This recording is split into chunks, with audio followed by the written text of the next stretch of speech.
Has anyone used the Stellar type like more than once since the DLC came out? I couldn't figure out what it was even supposed to do. I remember seeing Twitter threads about how it's not very good, but I saw Twitter threads about how it's really ridiculously overpowered. And then I got confused and then I just stopped looking. But in the videos that I usually do, the Then We Fight videos, none of us has ever used Stellar type. It's like we forgot that it existed already. In fact, I did forget that it existed already. Totally gone out of my mind after I finished the DLC. And then I saw my sub box that Wolfie has uploaded a video why the newest type is a total failure. And then I thought to myself, oh, yeah, there was a new type thing, wasn't there? So let's figure out why. A new Pokemon type was added. It was a disaster. The year was 2014 when Pokemon X and Y introduced the Fairy type. And I was a big fan of the Fairy type, actually. things were immediately thrown into chaos. See, Pokemon's complex type relationships are balanced extremely precariously, and the addition of Fairy threw things totally out of whack, as it became apparent very quickly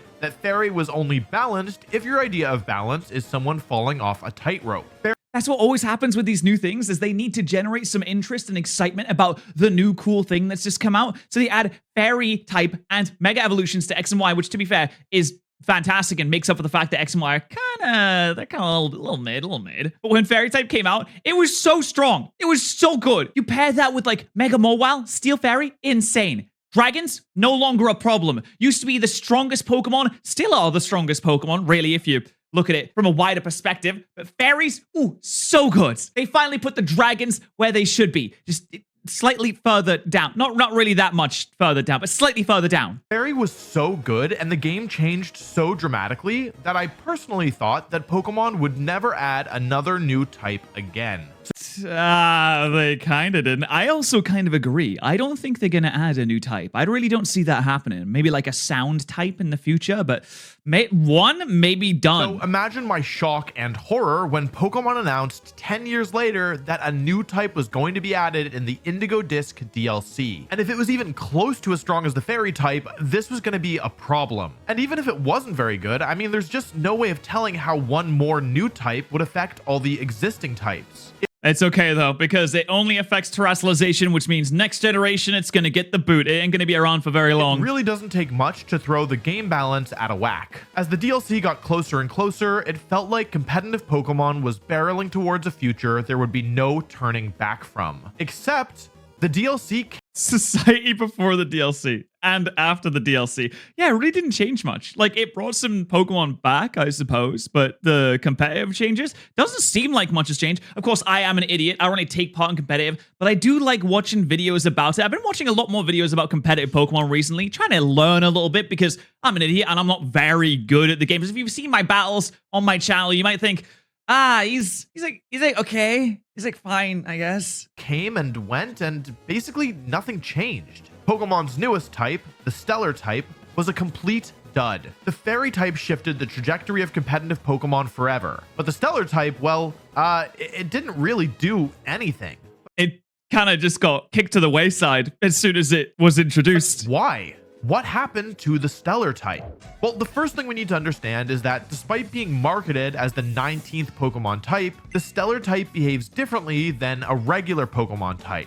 I like how they say it's the 19th Tera type and not the 19th actual type, so you know this thing is not going to hang around. This is just a gimmick for the DLC. They're like, oh, we need an exciting new thing to sell the DLC. Stellar type, whoa, isn't that sick? But they don't want to upset the competitive balance. They don't want to make it ridiculously overpowered because it is a DLC ability. Maybe you'd have to buy the DLC. People might be upset that you might have to buy the DLC in order to get the best competitive advantage, but you do anyway because every DLC Pokemon is always so good, apart from Terapagos, apart from Ogerpon. Oh, Ogerpon, so good. First, there aren't Stellar type Pokemon. In fact, the only way to have a Pokemon be Stellar type is via terrestrialization. Even the mascot Pokemon for the Stellar type, Terapagos, is actually a normal type Pokemon until it terrestrializes. Which, that confused me. It does not look like a normal type. I mean, like rock type, maybe? I guess it's just normal to keep it neutral until it takes on its Stellar typing. So normal is the most neutral thing that they could choose, but it still looks weird. There also aren't Stellar type moves. The only way you can use a Stellar type attack is via Tera Blast, which does damage based on your Tera type, or Terapagos' signature move, Tera Star Storm, which is a normal move unless Terapagos is Tera Stellar. Okay, so if there aren't Stellar type Pokemon and there also aren't Stellar type moves, what's the point? Well, that's a great... It looks flashy. That's the thing, dude. It's all about vibes. Things are based on vibes. Everything is based on vibes. And if you get the vibes right, then bang, you're selling like hotcakes. You're selling so much. People are giving you all of their money. And honestly, the vibes of Stellar looked pretty cool. So a lot of people bought the DLC because they're like, oh, I wonder what this is all about. Great question. What is the point? Let's talk about what happens when a Pokemon terastallizes to Stellar. And can I just say, I think all of you are Stellar. Oh, that was so nice of you. I would like the video, but I already did, so.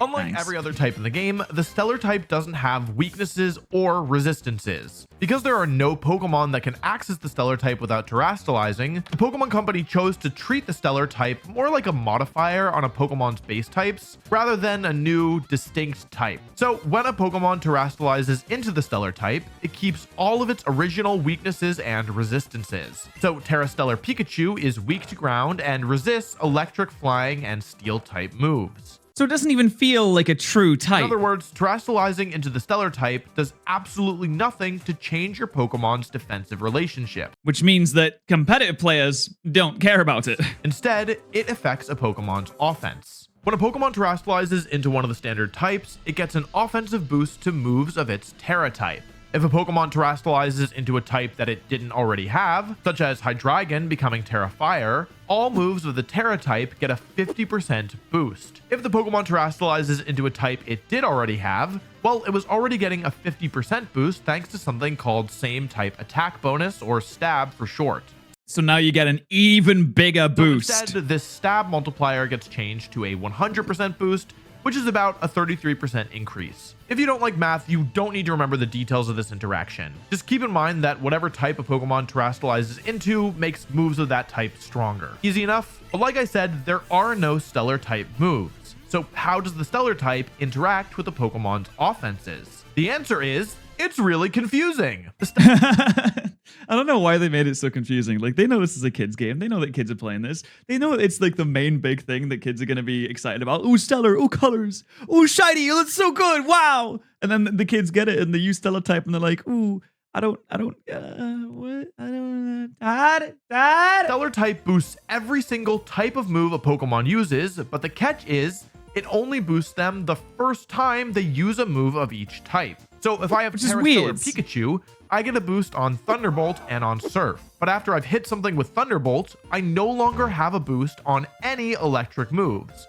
I can see where they're going for with this. It's more of a jack of all trades, master of none type situation where you can get a boost very, very quickly, but you run out of juice also very, very quickly. Though I do still have one on Surf. This is in direct contrast to the standard Tera types, which provide a boost indefinitely to moves of your Tera type. I feel like I'm going to say Tera type like a more billion times in this video, but you're going to have to bear with me because I wrote the script and I don't know how to do this video without saying Tera type a million times. But if it's annoying you, believe me, it's annoying me too. Let's just forget about it. It's okay. No, it's fine. Also, you said more billion. Are they making Morbius too? I saw that they were thinking about it, which is weird because people didn't like Morbius. They just thought it was funny, like a meme thing. So what are they really gonna make another one? Said anything. Also, how much the Stellar type boosts moves is really weird. For moves matching one of the Pokemon's types, the multiplier is the same. 100% more total damage or a 33% increase over the initial 50% increase from Stab. There has got to be a clearer way of saying that. I am super sorry. If it's confusing, it's 100% on me, but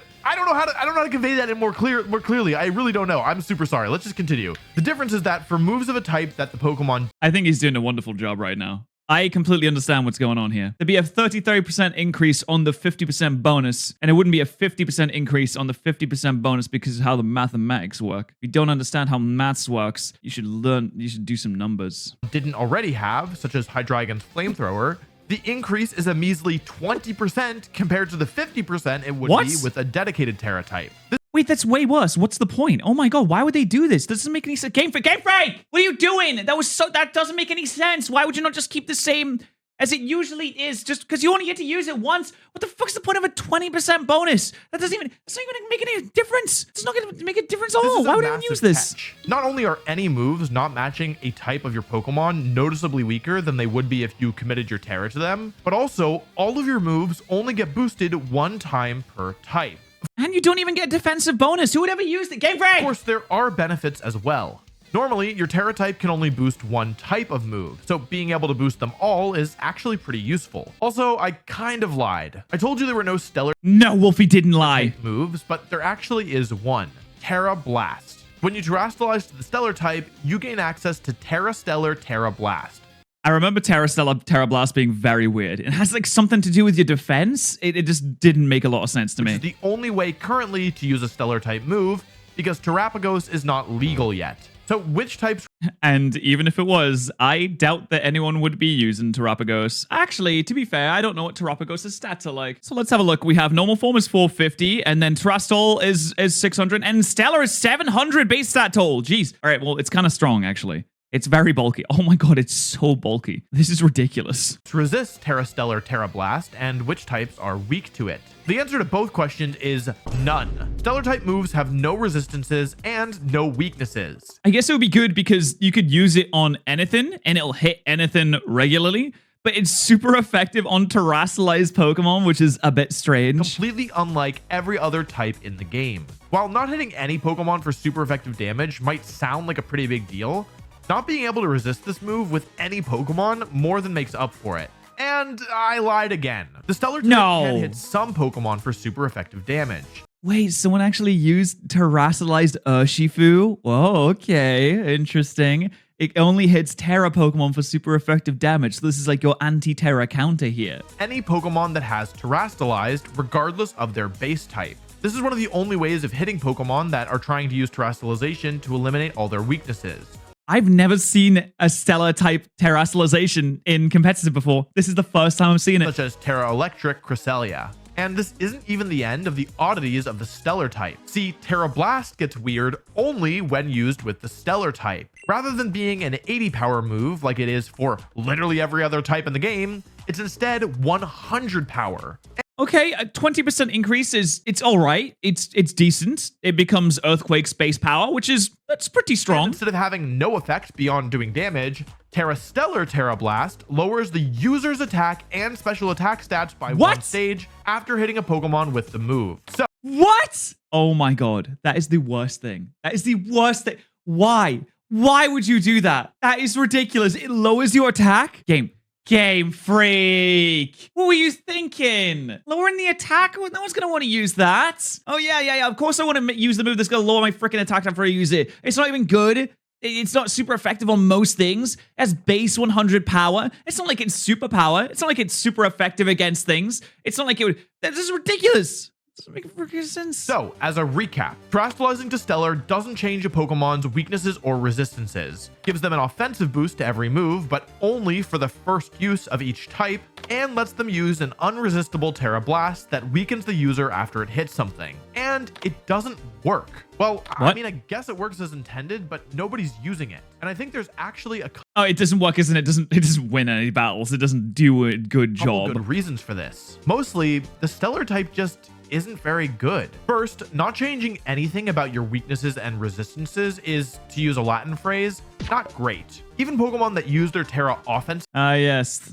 Ye old Latin, just like Marcus Aurelius. The Marcus Aurelius of our time, truly. Tend to get defensive benefits too, like how Tera Fairy Fluttermane loses its weakness to Ghost, allowing it to not only boost its Fairy-type moves, but also no longer be weak to opposing Fluttermane. Or how Urshifu Rapid Strike turns off its weaknesses to Flying, Fairy, and Psychic when it terrestrializes to Water. Even a Pokemon like Ogerpon Water, who can't choose its Tera type, actually loses all 3 of its weaknesses in exchange for 2 new ones by terrestrializing to Water. Which is interesting. If you do replace your weakness for another weakness, then it's an interesting mind game because you don't know if your opponent's going to terrestrialize that turn. So if you go for a Flying type move on the Ogerpon, it terrestrializes, now the move's neutral. But if you predicted terrestrialization and get it wrong, the attack is neutral because you thought it might be turning into a water type. It still had that grass type in. Using an electric type move doesn't do much damage. Big mind games. So you can see that even when a Pokemon terrestrializes into a type it already has, it often still gets some kind of defensive benefit. Okay, but nobody is using Tera Stellar defensively. What about the offensive benefits? The offensive benefits is absolutely now because as soon as you use Tera Blast, it lowers your own attack. And when you try to use a move that you don't have stab on, it does 20% more. the first and singular only time it's used, and you get no defensive benefits. Ugh, what are we doing here? What are we trying to achieve? They had meetings about this. They sat in a big circle. They really thought about this because they put a lot of mechanics around this. They had to have several people like drawing this up, thinking about it. And they know all about competitive as well. They were like, ooh, how can we make this interesting and different? And well, they made it different. They definitely made it different. Being able to boost every single type of move has got to be good, right? Well, yes, it is good, but only being able to boost them a single time? Is that really worth it?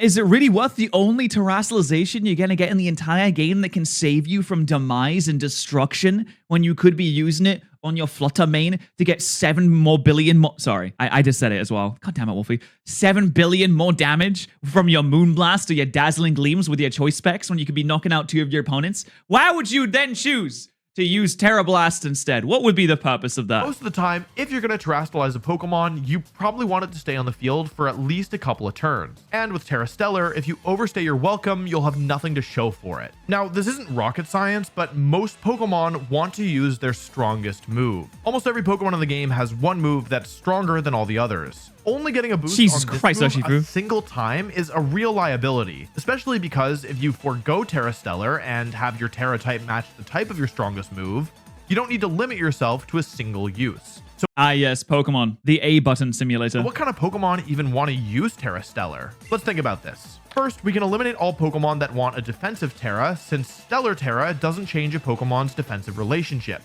Which is a lot of Pokemon. Like, a lot of Pokemon just will use terrestrialization in order to become resistant to things that they would usually be weak to. Like, you saw that King Gambit was Dragon type just in this video earlier on. And there was the Ogerpon conversation about the water grass. There's so many. I would imagine that most of them have some kind of defensive benefit. Urshifu has the defensive benefit too. Second, we probably want Pokemon that aren't going to stay on the field for too long, since the offensive benefits run out quickly. Third, we want Pokemon that have multiple moves that are very strong, especially Pokemon with 2 types, so they can best utilize Stellar Terra. I think one obvious place to start looking is with Pokemon that hold items such as the Choice Specs, who normally run 4 offensive moves and are built specifically to do as much damage as possible. But you only get it for a single turn though, and if you have Choice Specs, then you're locked into that move for multiple turns, so you'd have to switch out and come back in. So it doesn't seem like a good idea. You're better off probably just terrestrializing into a type that would just benefit the one move that you think that you want to click, right? the problem with Stellar Terra on, say, Choice Specs Flutter Mane is that while you do have the ability to boost any of your moves, the Choice Specs prevents you from changing which move you're using without switching out. Okay, so maybe Life Orb instead. Most of the time, you're only going to be getting a boost a single time. In actuality, the types of Pokemon that have seen the most success with Terra Stellar are Pokemon that hold the Focus Sash item.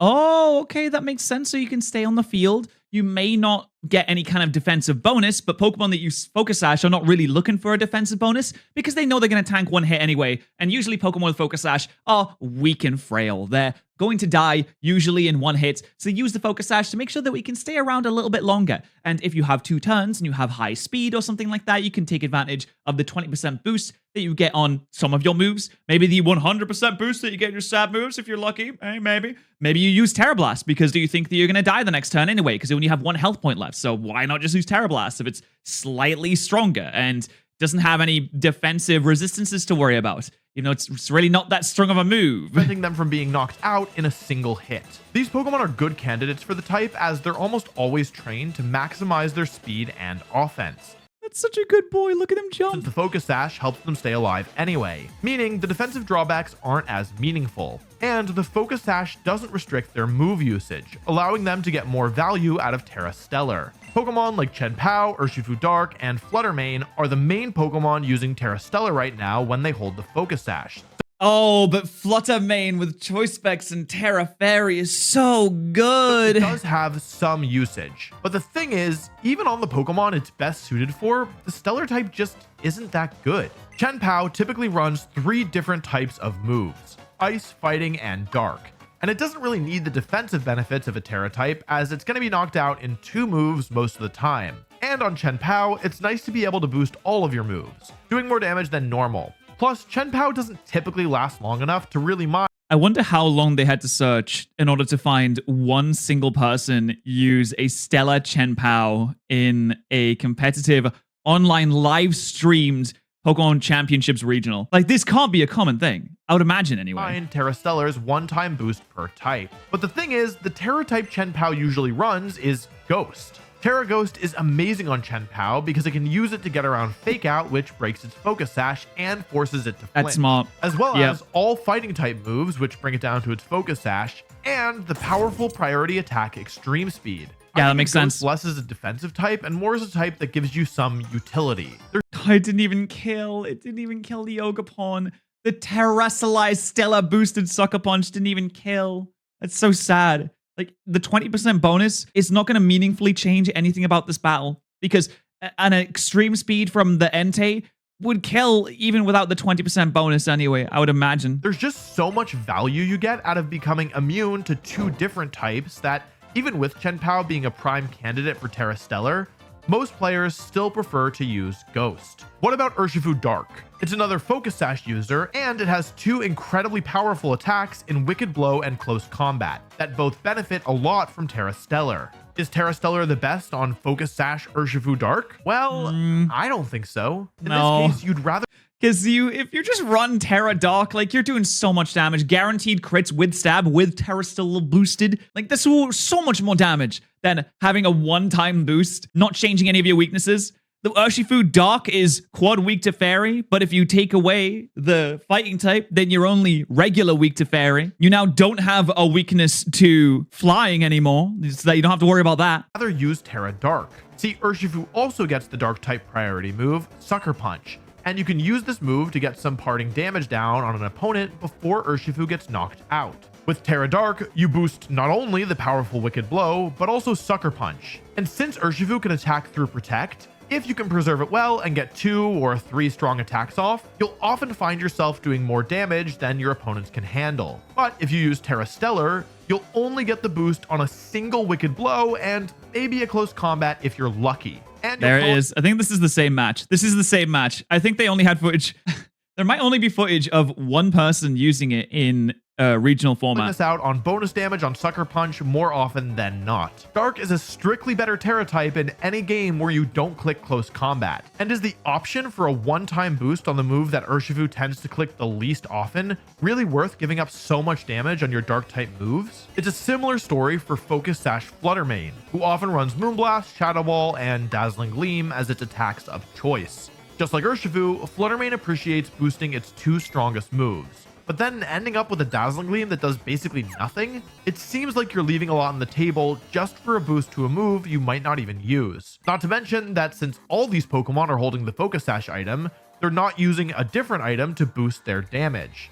So the damage is pretty minuscule, and a 20% bonus is not going to change that. So really, they need all the help they can get if they're going to go through the trouble of terastallizing. So with even the best users of Tera, and you can only use a terastallization once per battle, and if you're using a terastallization to not get any kind of defensive bonus, you're really leaving a ton of potential there. Stellar being not that good, we're left with 2 questions. Will the Stellar type ever be worth using in the future? And I wonder what the comments are saying about this, because there's always some really freaking smart individuals in the comments that are like, well, actually, if you do this, you don't know what you're talking about. And it's always people that don't actually play competitive. Oh, they're the best. And what would they need to change to fix the Stellar type? Let's start with the second one. First, I don't think the Stellar type needs to be fixed. Obviously, it's not very good, but I think it's actually healthier for the game that Stellar sucks. A type that is unresistible is inherently unhealthy because there's no defensive counterplay. A huge part of Pokemon battles is switching in a Pokemon with a good matchup to deal with a threat. And a type that has no weaknesses and no resistances is kind of playing a different game. That being said, if I did have to fix the type, there's a couple places I would start. First, I'd make non-stab move boosts equivalent to how it works with the other Tera types. It doesn't really make sense that it doesn't work that way, considering that there's already a negative with the one-time usage. Like, Game Freak really likes stacking negatives on things that they think might be too strong. A 50% boost rather than a 20% one. I don't think this would be overpowered, as you often still prefer to use your stab moves, and you would still only get the boost a single time. Look at that. See, it would... Oh, okay, you can't even see the health bar because of my massive head. But that Sucker Punch took the Tornadoes down from full health to about red health here. if it had the 50% boost, it did like 30% more damage, it would have knocked it out. It would have knocked it out. And, you know, that would have been useful. But it just didn't. It couldn't kill it. And now Tornadus can do whatever it wants to. If Stellar type enthusiasts still wanted more buffs, I'd probably recommend changing the boost to, instead of being 1 time per type, instead decreasing with each use. Oh, that's interesting. That is interesting. Something like 50% on the first move, 30% on the second, 10% on the third, and then no boost afterwards. Okay. If that still wasn't enough, the last thing I would think I feel like that is a pretty good bonus. is going back to only the first move of each type being boosted, but making that boost bigger than what it is with a traditional Tera. So if Tera Fairy, what, like 70%? Flutter Main gets a 2 times damage boost on fairy moves. Maybe Tera Stellar Flutter Main gets a 2.25 times damage boost on its first fairy and ghost type attacks. Oh, wow. That is like, oh, it turns it into kind of like a nuke at that point. But it's very, very brief. And you still get, well, you don't get a defensive bonus. So yeah, you're kind of handing away your defensive bonus to turn into a little bit of a nuke to do a lot of damage very quickly and then get knocked out, which could be very good in stuff like VGC because the games don't last very long in VGC. And with Flutter Main, you can do split damage and Dazzling Gleam, do way more. You could put a choice specs on it. Oh my goodness. This would probably be a bit too strong, but you would still have the once per type drawback to balance it out a little bit. Of course, this is just theoretical. Because the Stellar type is tied directly to terastallization, I don't expect it to be making a return in future games. So it's pretty unlikely that it'll receive balancing adjustments. The bigger question in my mind has to do with the rest of Scarlet and Violet. Will the Stellar type ever be good? I don't think so. I don't think people are going to care about this. I mean, I am an idiot. I don't really know too much about the competitive format, but I really feel like people are just never going to care about this. My answer is no, kind of. Yeah, well, oh, okay. I don't think that Tera Stellar kind of will ever be anything more than a niche pick that works on a handful of Pokemon. I think it'll be usable, and I think some players will find success with it, but on the whole, I just can't see it being mainstream. There's just so many downsides. The opportunity cost of using Stellar as your Tera type compared to a standard type is just too steep. But there is one exception. Oh, Terapagos. Oh, when it's actually released? Listen, Terapagos goes up to 700 base stat toll, which is quite ludicrous. That's more than Groudon and Kyogre have. So there is every opportunity there. But if you run Terapagos, you have to terastallize it. You have to Stellar terastallize it because it's not going to be good if you don't. I mean, they do have Tera Starstorm, which is a very strong move, and it has very good special attack. I think it hits both opponents as well, which could be useful as well. One way that I could see the Stellar type actually being good. We haven't talked yet about the legendary Pokemon that introduced the Stellar type to the game, Terapagos. Honestly, after the DLC was released, I didn't see many people talking about Terapagos at all. People just kind of kept talking about Ogerpon all the time. Terapagos is a normal type Pokemon with 3 different forms. Its normal form can't be accessed in battle, and I think it's only here for marketing purposes. When Terapagos enters a battle, it transforms into its terrestrial form, and can only access its final Stellar form by, well, terastallizing to the Stellar type. Terapagos' ability, type, and stats change dramatically depending on which form it's in. In its terrestrial form, it has decent stats and an ability that makes all moves do not very effective damage while it's at full HP. Okay, that's interesting. It's almost like multi-scale, but like slightly different. I will say this stat distribution is not ideal. You don't have great speed. You have a decent amount of bulk here, but you don't really have the offensive stats that you need. In its Stellar form, however, it becomes way tankier and gets stronger.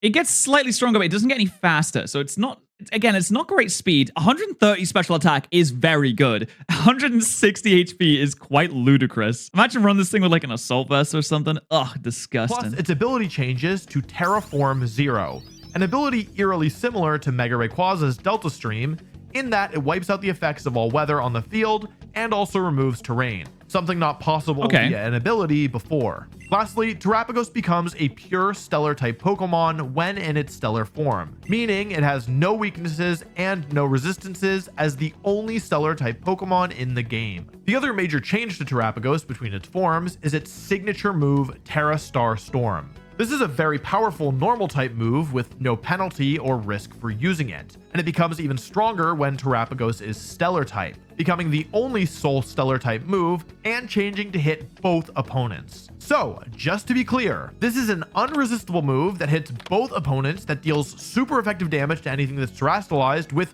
no drawback. and 120 base power. Wait. Does it still have the... Oh no, Tera Starstorm is not the same as Tera Blast, so it doesn't have the drawback of your attack and your special attack drops after using it either. Coming off a super tanky Pokemon with respectable offenses and no weaknesses. In theory, it sounds extremely powerful, but when the Indigo Disc released, players began testing Terapagos, and from what I heard, it was pretty underwhelming. The thing is, Terapagos is a restricted Pokemon, meaning you can only use it when other powerful Pokemon such as Calyrex, Station, Koraidon, and Miraidon. Wait, Calyrex is good? I thought Calyrex is like 500 base stat total. Maybe if you combine it as like the Shadow Rider. Yeah. Okay, Calyrex, Shadow Rider, very, very strong. Calyrex by itself, stupid, ugly, not good. Are legal. Not only is Terapagos slower than all those Pokemon, it's also not as strong. Each of these Pokemon gets an incredibly powerful burst move that they can couple with their monstrous attacking stats, quickly eliminating threatening Pokemon, whereas Terapagos really excels at spreading damage over several turns. Also, in order for Terapagos... Damn, oh my god, that terrassalized. Look at that damage to a Mandibuzz. I know Mandibuzz is bulky, but... And I know it's split damage, but come on, that's not great. Threatening, it needs to terrastalize, as you're giving up so much bulk and damage otherwise. This makes it much more inflexible than other restricted Pokemon who have the option of terastallizing, but can also be used well without it. So, and you're also giving up a terastallization on one of your other Pokemon as well. Does this mean Terapagos is bad? I don't know, but my gut is that it can be good. I think it's probably a Pokemon that requires a really specific team built around it, and unlike many other restricted legendary Pokemon, you'll probably need to give it a lot of help if you want it to move before your opponent. It definitely feels very niche. I have a feeling that if players invest the time and energy to build a team that can support Terapagos, they'll be rewarded. I don't think Terapagos will ever be like the main legendary Pokemon people are using, but I could absolutely see it winning tournaments when used by the right player. So I think it'd be really exciting to see that. Listen, Articuno won a tournament when it was used by the right player. All that being said, did the Stellar type actually fail? Honestly, maybe. Of all the new mechanics, I think the vibes were just right. I think it's sold DLC copies, and I think that's what they care about. Pokemon has added over the years, I think it'll go down as one of the weakest. But is that a bad thing? I don't think so. Yeah, power creep has gotten a little bit crazy with Pokemon. Everything just gets stronger and stronger and stronger. It's okay to have something that's a little interesting, maybe a bit underwhelming, that we can just kind of forget about. I think that's fine. You don't have to infinitely get stronger. This isn't capitalism society. We don't have to have number go up every time. It's okay. We can kind of chill out for a bit. Let's just vibe and just see how things go. Stellar is a really cool concept, and I'm personally happy that we got to experience the Pokemon Company experimenting with it in a way that doesn't completely break the game. The real irony is that the Indigo Disc did completely shake up competitive play. Not because of the introduction of the Stellar type, but because they added Incineroar. This man cannot go a full video without saying Incineroar. All right, I want to see if what the comments are saying here. The only time I've used Stellar type was with Contrary and Cernatus. Okay, interesting. Learn to be clear then. All right, cool. Take a shot every time he says Tera type. All right, well, you would just die. I don't think that's a very good idea. Let's see what else we have here. Competitive players should chill out and just press A to win. Okay, sure. This type breaks the cheater's game because they can't update it or possibly even see the type correctly. What? It's unobtainable to anyone unless they finish the game. What are they talking about? I had no clue this even existed until now. Terastallization got to be the worst of the gimmicks. I like Terastallization a lot. I think it looks goofy, but I think it's a genuinely very good mechanic. Sai begins a new playthrough of Pokemon Platinum. What? Well, that was a fantastic video. If you want to get more amazing help from Wolfie, you can always check out his Patreon. You can get a ton of benefits over at Wolfie's Patreon. And of course, make sure that you are subscribed to his channel because he is a fantastic content creator. I'm eager to see how the competitive season goes. I'm actually going to EUIC, so that'll be fun. I'm not going to play, just gonna go and hang out. But if you want to see more of my dumb face, you can always subscribe here as well.